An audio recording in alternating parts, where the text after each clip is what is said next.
हाँ जी दोस्तों, तो दो केस लेते हैं हम। पहला केस है कि कोई एक इंडियन वर्कर यहाँ पर आ रहे हैं as a receptionist in a hotel जिनकी सैलरी 22,000 यूरोस पर ईयर है। एक और सेकंड केस जो ले रहे हैं उसमें हम एक सॉफ्टवेयर इंजीनियर को बुला रहे हैं जो कि यहाँ पर एक लीडिंग इटालियन टेक कंपनी में काम करने वाले हैं और उनकी सैलरी है 40,000 यूरोस।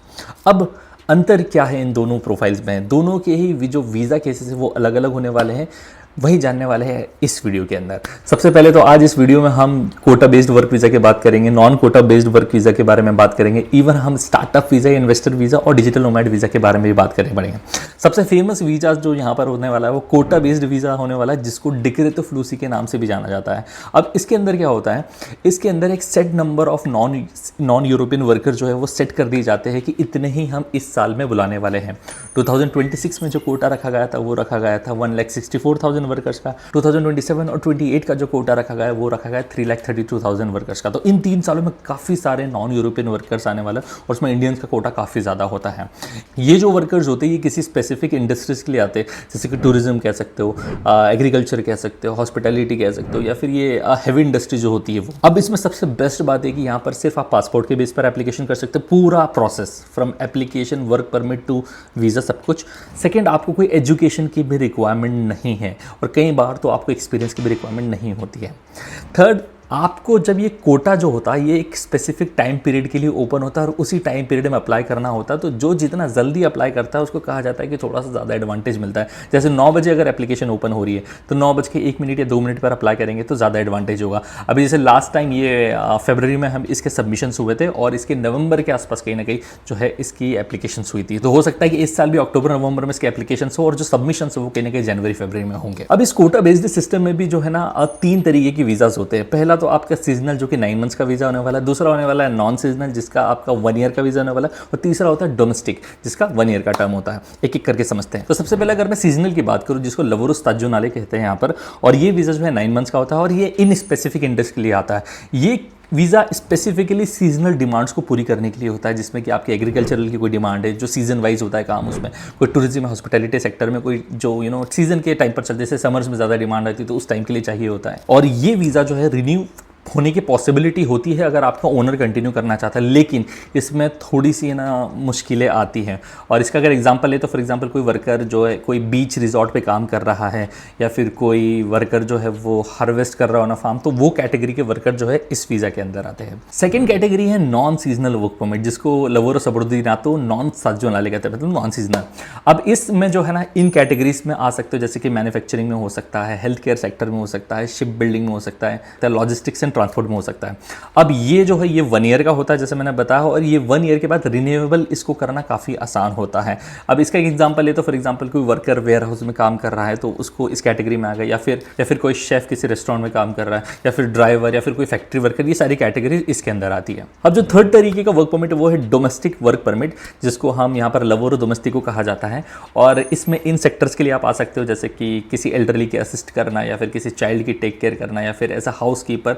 तो ये वर्क परमिट में सबसे अच्छी बात क्या है कि ये कोई भी हाउस होल्ड या फिर कोई भी फैमिली आपको डायरेक्टली ऑफर कर सकती है। इसमें कोई अनलाइक अदर जो जिसमें आप कह लो कि साजोनल है, मतलब सीजनल वाला या नॉन सीजनल वाला, उसमें कोई एम्प्लॉयर चाहिए होगा या कोई ऑर्गेनाइजेशन आपको कहने की चाहिए होगी। इसमें तो कोई घर का परिवार वाला व्यक्ति भी आपको हायर कर सकता है। क्यों? क्योंकि इसमें काम ही है कि किसी घर के व्यक्ति की हेल्प करना। तो जैसे कि फॉर एग्जाम्पल यहाँ पर क्या है कि एजिंग पॉपुलेशन बहुत ज़्यादा है, तो उनके जो एजेड लोग होते हैं उनकी मदद करना डे टू डे एक्टिविटीज़ में, या फिर कोई डिसेबल्ड पर्सन यहाँ पर है तो उसकी हेल्प करना डे टू डे एक्टिविटीज़ में, क्योंकि ऐसे लोग यहाँ पर पर्सनली कम मिलते हैं तो इनको बाहर से बुलाना पड़ते हैं। अब तीनों ही वर्क परमिट्स के डिफरेंसेस की बात करो, सीजनल, नॉन सीजनल और डोमेस्टिक, तो इनमें आप देख पा रहे होंगे कि दो जो है लॉन्ग टर्म के लिए पॉसिबिलिटी बहुत ज़्यादा होती है। जैसे कि अगर सीजनल नॉन सीजनल की बात करूँ तो वो बेस्ट वर्क परमिट्स होते हैं क्योंकि वो 1 ईयर के वीज़ा के साथ में आते हैं। भाई नॉन सीजनल 9 मंथ्स के लिए आता है तो थोड़ी सी पॉसिबिलिटी ऑफ एक्सटेंशन या रिन्यूअल थोड़ी सी लिमिटेड रहती है।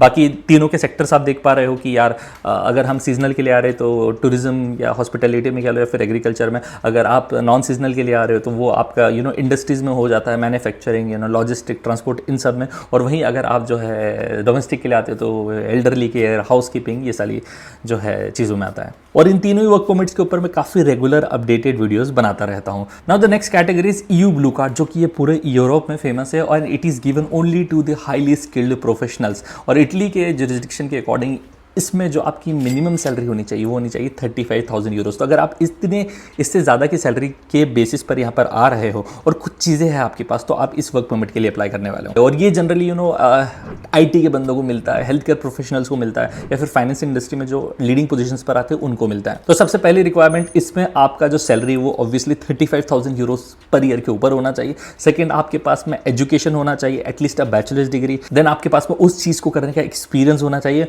और द बेस्ट पार्ट, ये वाला वर्क परमिट आप साल में कभी भी अप्लाई कर सकते हो, unlike the quota based work visa Decreto फ्लूसी।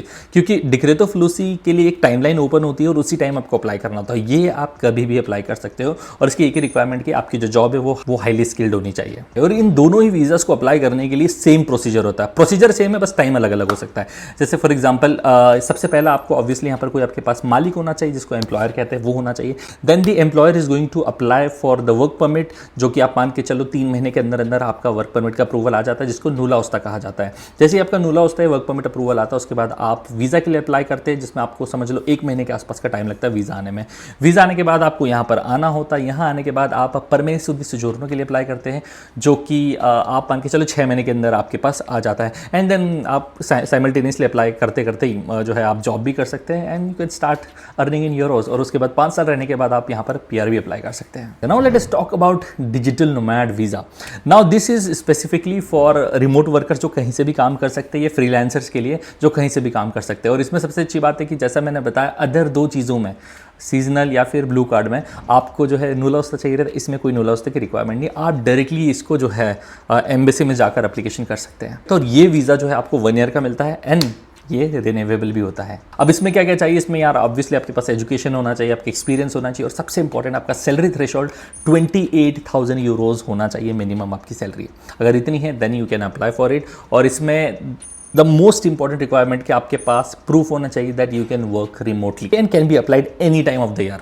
You blue card और डिजिटल नोमैड वीज़ा का फ़ायदा ये है कि ये कभी भी अप्लाई किए जा सकते हैं। बस इनकी रिक्वायरमेंट ज़्यादा क्या है कि सैलरी थ्रेशोल्ड का जो रिक्वायरमेंट है वो ज़्यादा होता है। नाउ नेक्स्ट इज इन्वेस्टर या स्टार्टअप वीज़ा। हालांकि दोनों थोड़े थोड़े अलग हैं। इन्वेस्टर वीज़ा में आपको ऑब्वियसली यहाँ पर इन्वेस्ट करना पड़ेगा, और ये वीज़ा तो मैं तभी रिकमेंड करूँगा जब आप किसी यहाँ पर अवोकातो या फिर किसी लॉयर के कनेक्शन के साथ ही अप्लाई करें तो। और इसको गोल्डन वीज़ा के नाम से भी जाना जाता है। इसमें होता क्या है कि आपको किसी भी देश में इन्वेस्ट करना, मतलब इटली में इन्वेस्ट करना होगा, और आप उसको इसके बेसिस पर आपको यहाँ पर रेसिडेंसी मिल जाएगी। तो आप अगर $2 मिलियन गवर्नमेंट बॉन्ड्स में इन्वेस्ट करते हो तो वो करना रहेगा। 500,000 यूरोज आपको इटालियन कंपनी के शेयर्स में इन्वेस्ट करना रहेगा। 250,000 यूरोज इटालियन इनोवेटिव स्टार्टअप में करना रहेगा, या फिर $1 मिलियन का आप डोनेशन दे दो। हाँ, ये चारों में से कोई एक आपको करना होगा। और इसमें मैं अगर ओवरऑल एनालाइज करूँ तो 3 करोड़ रुपए से कोई कम की चीज़ आपके लिए नहीं है। वहीं अगर मैं स्टार्टअप वीज़ा की बात करूँ तो आपको इनोवेटिव स्टार्टअप अगर इटली में कर रहे हैं तो उसके लिए भी आपको वीज़ा मिल सकता है। उसके लिए आपको फंडिंग प्रूफ दिखाना होगा, जो कि 50,000 यूरोज का होने चाहिए। तो इस तरीके से ये कुछ तरीके हैं। और अगर मेरी ओपिनियन की बात करूँ तो सबसे बेस्ट जो वीज़ा यहाँ पर जो ज़्यादा लोग करके आते हैं अप्लाई, वो है कोटा बेस्ड वर्क वीज़ा, जिसमें सीजनल, नॉन सीजनल और डोमेस्टिक के लिए बेहतरीन एप्लीकेशंस होती है। और इन्हीं के लिए इटालियन गवर्नमेंट को ज़्यादा से ज़्यादा लोग चाहिए। इसीलिए तो ये लोग पब्लिश करते हैं कि हमें 2025 में पब्लिश किया था कि 26, 27 और 28 में इन्हें 5 लाख वर्कर्स चाहिए, which is a very big number. और अगले 2 सालों में भी काफ़ी स्कोप है अगर आप इटली आना चाहते हैं तो। सेकंड, इसकी यू ब्लू कार्ड जो है अपने आप में बहुत बेस्ट वर्क परमिट है। और इसके लिए सिर्फ आपको मैंने बताया कि यार जो सैलरी थ्रेशोल्ड है वो 35,000 यूरोज का होना चाहिए। और अगर वो है, और अगर आपके पास कोई स्पेसिफिक हाईली स्किल्ड जॉब है, देन इससे बेहतर तो कोटा बेस्ड वर्क वीज़ा भी नहीं है। बस कोटा बेस्ड वर्क वीज़ा वहाँ चीज़ जाता है कि यार अगर आपके पास एजुकेशन नहीं है, सैलरी का बार नहीं है, तो फिर ये चीज़ें हो जाती है। और कोटा बेस्ड वर्क वीज़ा के लिए यहाँ पर चार्ज जो है 15 से 20 लाख रुपए इंडियन रुपीज़ किया जाता है। और इसके लिए बहुत सारे स्कैम्स भी होते हैं, क्योंकि हो सकता है एप्लीकेशन रिसीट आपको फेक दे दी जाए, हो सकता है नूला उस्ता जो कि वर्क परमिट है वो फेक दे दिया जाए, एंड जब आप वीज़ा अप्लाई करेंगे तब पता चलेगा। So beware of scammers in this industry. And the first question जो मैंने पूछा था आपसे कि अगर कोई होटल है, कोई इंडियन वर्कर है जो रिसेप्शनिस्ट करके आ रहा है, और 22,000 यूरोज का उसका जॉब है पर ईयर का, तो वो कहाँ पर कौन से कोटा में आएगा वो आपको कमेंट करना है। और जो सॉफ्टवेयर इंजीनियर है जो किसी लीडिंग टेक इंडस्ट्री में आ रहा है, जिसका 40,000 यूरोज का पैकेज है, वो किस इंडस्ट्री में आएगा, ये आपको मुझे कमेंट सेक्शन में बताना होगा। ठीक है, तो यही था आज का वीडियो। आई होप ये इंटरेस्टिंग लगा आपको। तो फिर मिलते हैं हम लोग नेक्स्ट वीडियो में। Till then bye bye, take care, see you in Italy.